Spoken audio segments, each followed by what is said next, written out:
Labios de Parrilla es un podcast donde les damos la información justa y suficiente para que ustedes puedan pretender que son expertos en un tema y parezcan cultos e interesantes cuando suelten esta labia en una reunión con sus amigos. En la Labia de Parrilla de hoy les voy a hablar de la estrella más importante del planeta Tierra, que muy por el contrario de lo que nos ha hecho creer y Entertainment Television no es ni Leonardo DiCaprio, ni Kim Kardashian, ni siquiera LeBron James, no. La estrella más importante del planeta Tierra es el Sol. Sí, señor. O como diría Pavarotti, ¡oh sole mío! Así es, mis amigos, hoy les voy a hablar de nuestro querido Sol, el alimento principal de Superman, las plantas y las personas que viven solteras no les han pagado y tienen que sobrevivir con fotosíntesis. Hoy aprenderemos cómo se formó el Sol, qué tan caliente es, cuál es su tamaño e incluso aprenderemos cuál es su verdadero color. Y ustedes se estarán preguntando, ¿cómo? ¿Cuál es su verdadero color? ¿El color del Sol no es amarillo? Pues no, los Teletubbies nos mintieron. El Sol no es amarillo. De hecho, el color real del Sol es verde.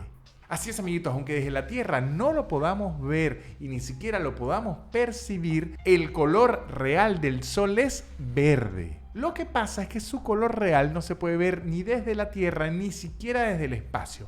¿Por qué? Ya les explico. La razón de esto es que la luz del Sol en realidad es color blanca y como aprendimos de Newton, la luz blanca está compuesta por todos los colores. Pero según estudios recientes quedó demostrado que de esa luz blanca que emite el Sol, que tiene todos los colores, el color que predomina y que más es emitido por esta luz es el color verde.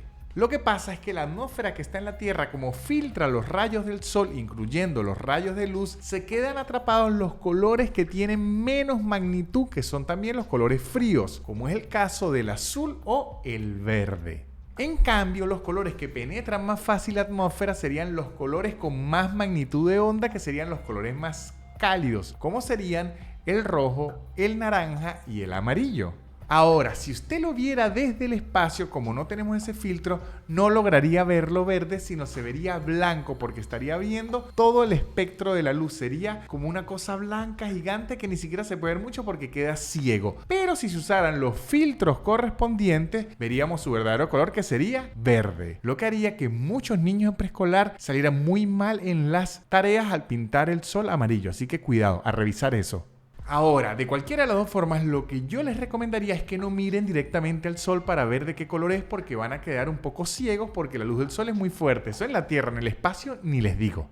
Ahora, ya que arrancamos con este dato sobre el Sol, sigamos con lo básico. ¿Qué es el Sol? El Sol también es conocido como el astro rey por ser la estrella más cercana a la Tierra y de hecho la estrella que hace que nosotros no estemos flotando a la deriva en el espacio y seamos un planeta que sea una roca infértil y de hielo. El Sol es el que nos proporciona el calor y la energía, además que nos proporciona la rotación y es el que nos mantiene con vida y alineados al resto de los planetas. De hecho, es el líder de este sistema de planetas, por algo se llama sistema solar. La siguiente estrella más cercana a la Tierra después del Sol se llama Próxima Centauri y queda a 4.24 años luz de nosotros, que esto es muy pero muy lejos, sobre todo si tomamos en cuenta que el Sol queda a 0.00015 años luz de nosotros. Pero para que lo podamos entender mejor y hablemos en kilómetros, el Sol queda a 149.6 millones de kilómetros de nosotros. Ahora imagínense la otra estrella, una locura, nunca se llegaría, nunca. O sea, sí se llegaría, pero nunca.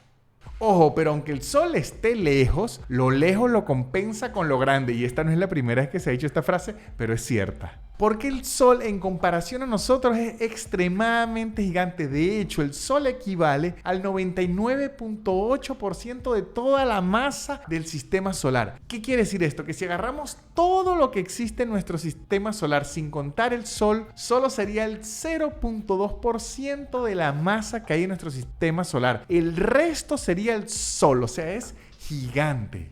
Es tan grande que si el Sol fuera un huevo Kinder, además de ser carísimo, se podrían meter dentro de él 1.31 millones de planetas tierras. El diámetro del Sol vendría siendo 1.4 millones de kilómetros, que para poner contexto, el diámetro de la Tierra es 12.756 kilómetros. Lo que quiere decir es que el Sol vendría siendo miles de tallas de pantalón mucho más grande que la Tierra. Ahora, ¿de qué está compuesto nuestro grandulón color verde? El Sol, igual que todos nosotros después de comer mondongo con chorizo y mucho picante, está compuesto básicamente de gases. El 75% del Sol es hidrógeno, el 23% del Sol es helio y el 2% restante de la masa solar está compuesta de otros elementos como el oxígeno, el carbono, el hierro y otros metales. En el núcleo del Sol ocurre algo llamado fusión nuclear, que para entenderlo mucho mejor tendríamos que ver la película ganadora del Oscar de Christopher Nolan, Oppenheimer, pero para explicárselo aquí es que ocurre un proceso en el que dos núcleos atómicos se combinan para formar un núcleo más pesado, liberando una gran cantidad de energía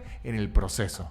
Esta fusión, cuando se hace, genera muchísima energía que llega a la superficie del Sol en forma de luz y en forma de calor. De hecho, la temperatura del Sol puede llegar a alcanzar los 5.500 grados centígrados en la superficie y más de 15.5 millones de grados centígrados en su núcleo. Cosa que desmiente la teoría que dice que Maracaibo es el lugar más caliente del universo. No, ni de cerca. Hay unos millones de grados de diferencia entre ustedes y el núcleo del Sol.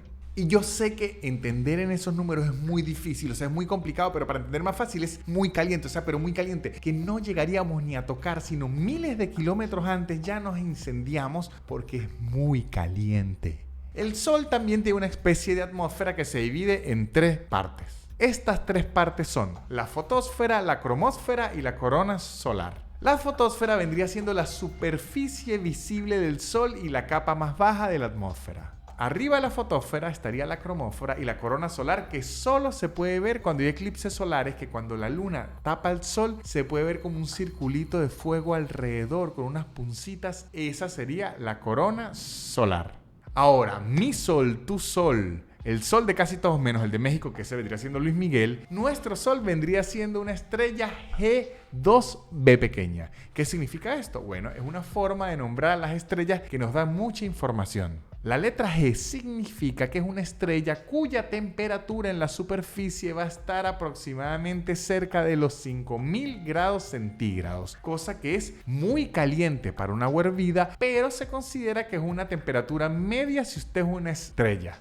Por ejemplo, las estrellas tipo O son las que en la superficie pueden llegar hasta 50.000 grados centígrados y que son muchísimo más grandes que el Sol, y la luz que emiten vendría siendo ultravioleta, pero esas estrellas son muy escasas en el universo. Ojo, pero también hay estrellas más frías como las estrellas tipo M, que son la mitad del caliente del Sol y son las más comunes en el universo. Esta vendría siendo la luz de color blanca. Digamos que nuestro Sol es como un buen pene promedio. Y de hecho también es promedio de tamaño, eso sí, muy cumplidor. Pero el número 2 en su nombre, G2b pequeña, significa que está en un grado de adultez. Es decir, que ya no es una estrella que está naciendo y en la flor de su vida, pero tampoco es una estrella que está muriendo, sino que está en su fase media de la vida. O sea, si el Sol fuese un humano, estaría en la etapa que paga impuestos, pero se queja de los jóvenes y de los viejos a la vez. Es decir, el Sol estaría en sus 30 años. Y de la misma forma que la gente que se pinta el pelo de rojo, el Sol también tiene sus ciclos, los abre y los cierra. El Sol tiene 5 ciclos. El primer ciclo es de manchas solares y tiene una duración promedio de 11 años, en lo que el Sol muestra manchas solares en la superficie. Este ciclo está asociado a los cambios de actividad magnética en el Sol. El segundo ciclo transcurre durante 22 años y es el ciclo del cambio magnético, en donde los campos magnéticos del Sol se invierten, es decir, su norte y su sur se mezclan. Cosa que hay que agradecer que no sucede en la Tierra, porque si no todo sería una locura. Y la canción de Ricardo Arjona, Si el norte fuera el sur, vendría siendo prácticamente un documental. Luego está el ciclo de irradiación y el ciclo de actividad eruptiva. El de irradiación ocurre cada varios siglos y aunque no se sabe con exactitud qué es lo que sucede con el Sol, porque como ocurre cada varios siglos no nos ha dado tiempo de investigarlo, se sabe que irradia más.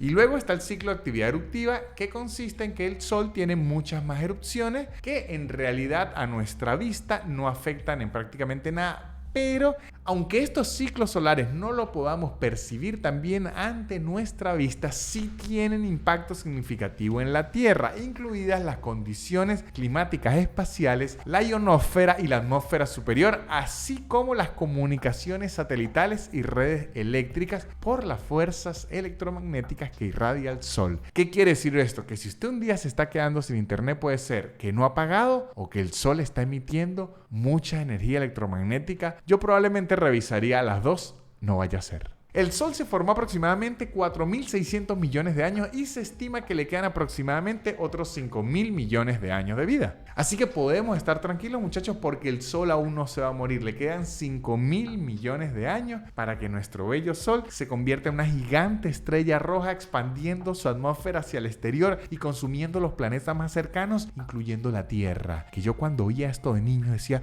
Dios mío, vamos a morir. Sí, pero en 5.000 millones de años, así que tranquilos. Luego de que ocurra todo esto, que nos consuman, se destruyan, se convierta en una fuerte estrella roja y destruya la Tierra en 5.000 millones de años, el Sol se convertiría en lo que se denomina una enana blanca, que es la etapa final de las estrellas, donde ya consumen todo su combustible y quedan del tamaño similar al planeta Tierra, pero con una masa muchísimo más grande y compacta. El Sol viaja a través del espacio a una velocidad promedio de 220 kilómetros por segundo alrededor de la Vía Láctea y tarda aproximadamente 230 millones de años en darle la vuelta a la galaxia, lo que vendría siendo un año galáctico, que es muy distinto al año de los galácticos, que eso era el año 2000, que fue cuando el Real Madrid contrató a Ronaldo, a Figo, a Zidane, a Roberto Carlos. Esos son años diferentes, pero galácticos igual de fuertes. Así que, muchachos, ¿qué aprendimos hoy? Que nuestro Sol es una estrella, pero también es un sol, y que las estrellas son estrellas, pero también son sol, pero también son estrellas. Es confuso, pero espero que lo hayan entendido. Así que ya saben, muchachos, si están en una fiesta al aire libre, para sonar más elegantes, lo que pueden decir es que ustedes están en una fiesta con iluminación tipo G2 B pequeña. Así todo va a sonar mucho más elegante.